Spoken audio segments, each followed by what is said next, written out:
just ways to fly, easy to take. You could take me in 4 hours, make me a deal, and they peace, take it all, just stay up. So how many people live here? I think it's about. Sorry. Am I blocking your view? No, I'm trying to roll start it. There we go. It's this idling thing it's not doing. So, I think Tepic's got about 700,000 or 800,000 people in the surrounding, and it's almost completely agrarian.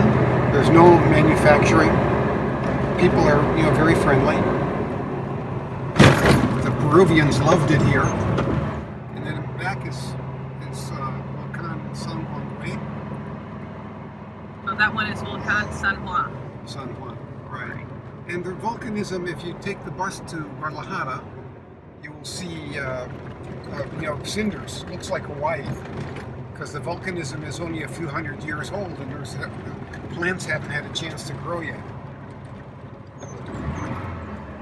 So How many volcanoes are? it's all. If you look at a topo, you'll see that this is all pockmarked with craters. Okay. So there we have a influence in the coffee profile. Absolutely. The acidic soils, good drainage. A lot of farmers are proud of the fact that they have 100-year-old trees that are still producing Arabica typica. And I think that they're proud of it, but undoubtedly if one started replanting, you could increase productivity. Even though those plants are well cared for and well pruned, it's not the same as having a younger plant. It's more of a pride. Yeah, I think so.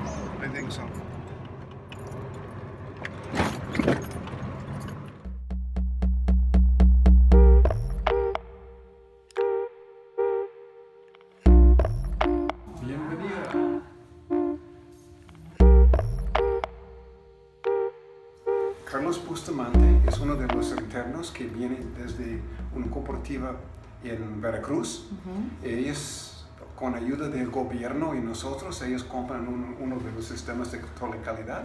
Están trabajando aquí, aprendiendo las cosas. Perdían casi 90% de su cosecha debido de la roya. Entonces ya el interno está hablando con los socios aquí para incentivar a ellos a cambiar su sendero.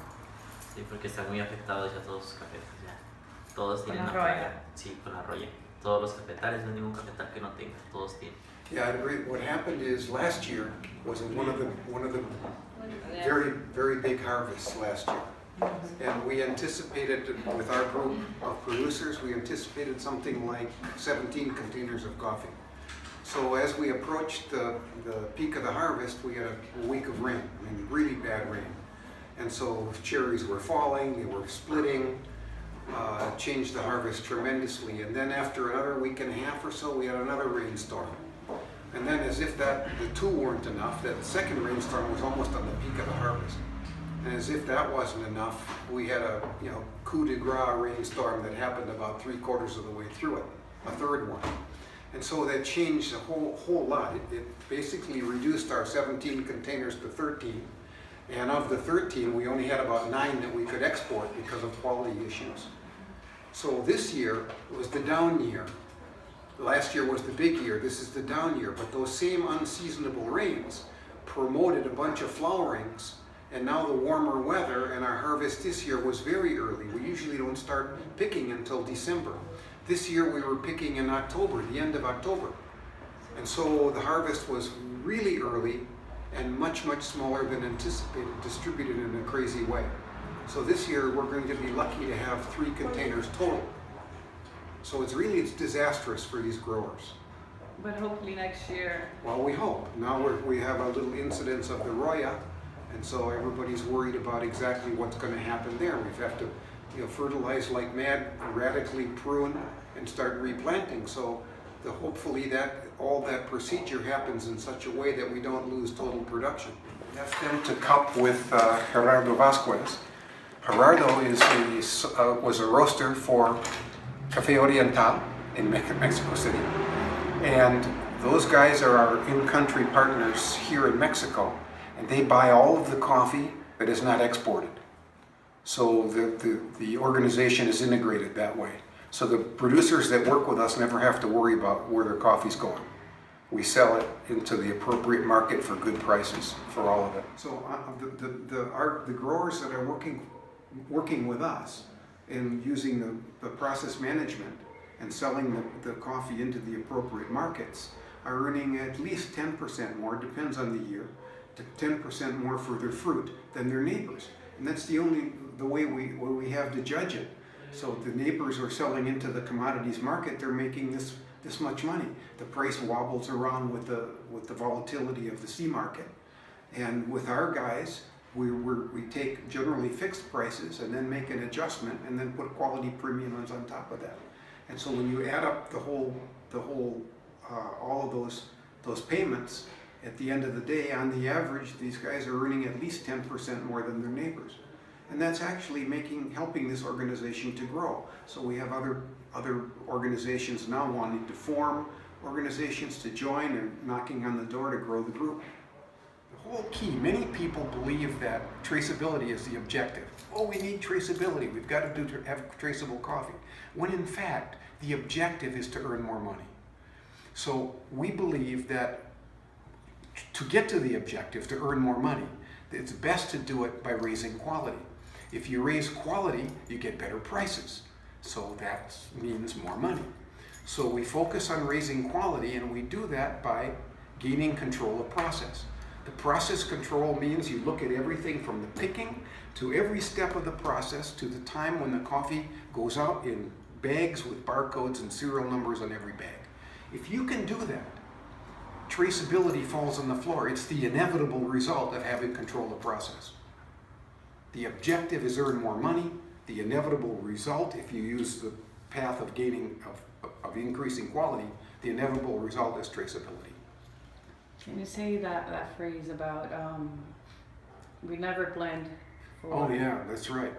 It's part of the process is to maintain strict separation between daily lots, patio lots. So coffee is never blended for convenience. Coffee is only blended by design. We evaluate these lots, we understand what's good, what's bad, what their characteristics are, and we use those characteristics to combine coffees to produce lots of different qualities, and those lots then are sold into appropriate markets. But the blending is all by design. And the story about Brazil? Oh, Brazil. Yeah. I learned when we started in coffee was by the time in 1996 we opened our company in the US as an importing company, as a partnership. And then a year after that we met Christian. Christian came to visit us and I drove him around in a little yellow Volkswagen with the headliner falling out. And it was great. It was a 61 Volkswagen. The one you were in is a 91. Okay. And Christian said, you need to come to Brazil to learn about this stuff. So we traveled all around. Your dad helped us with that. We traveled all around and visited some Monte Alegre. We visited Ipanema Farms. I met Washington Rodriguez. And we had a wonderful time. And I was seeing what kind of process controls these guys were using. I said, this makes really good sense. And so my objective from the start was to bring process controls that are only used by these great big guys, bring those same controls and those same tools to smallholders that can't possibly afford it otherwise. Generally speaking with coffee, if it's lighter, it's more acidic. Mm-hmm. And if it's darker roasted, it's less acidic and has more body. This is generally speaking, not the really light stuff, not the stuff that's burnt to bacon. Mm-hmm. We're talking about the middle of the range. Okay. So what we find with this, that the test we do, if we roast at different temperatures, then we can use that acidity change as a test to test the ability of cuppers. But unless you can control the profile of the roast, you can't do that. This roaster controls the profile of the roast. So here we have very simple controls. One controls the temperature of the roasting chamber, and you can turn it up and down to wherever you like at any time.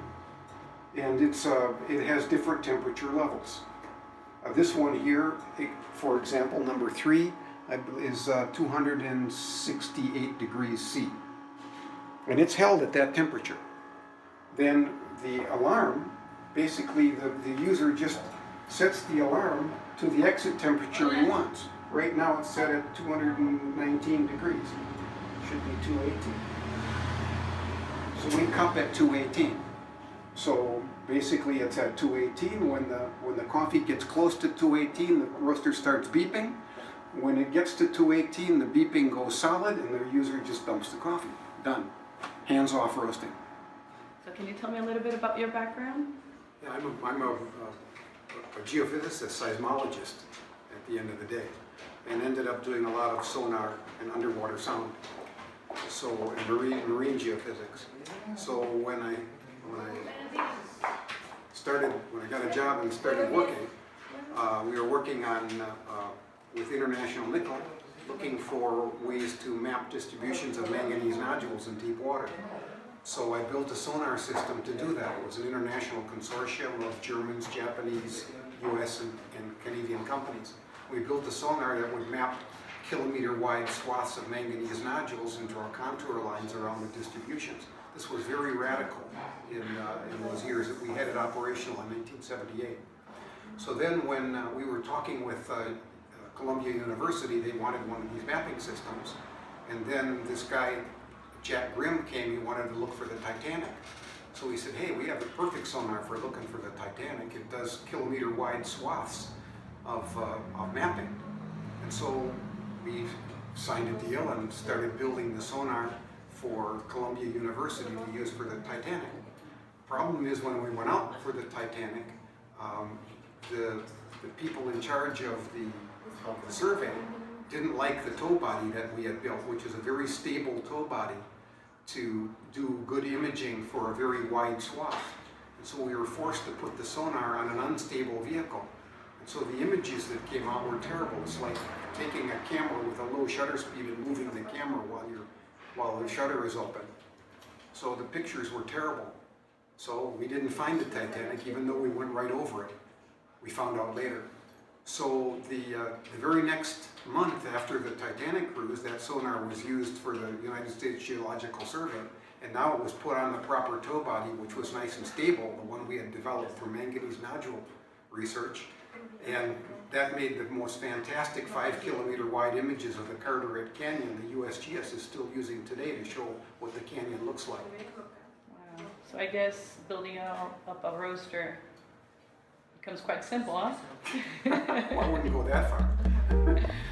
But a coffee roaster is a pretty simple gadget compared to a sonar that's got telemetry systems and power, and yeah, I think so. A little different. Thank you. Nick, just ways to fly, easy to take. You could take me in 4 hours, make me a deal. And they peace, take it all, just stay a week. I'll take you in pieces, we can take it all apart. I've suffered shipwrecks right from the start. I've been underwater.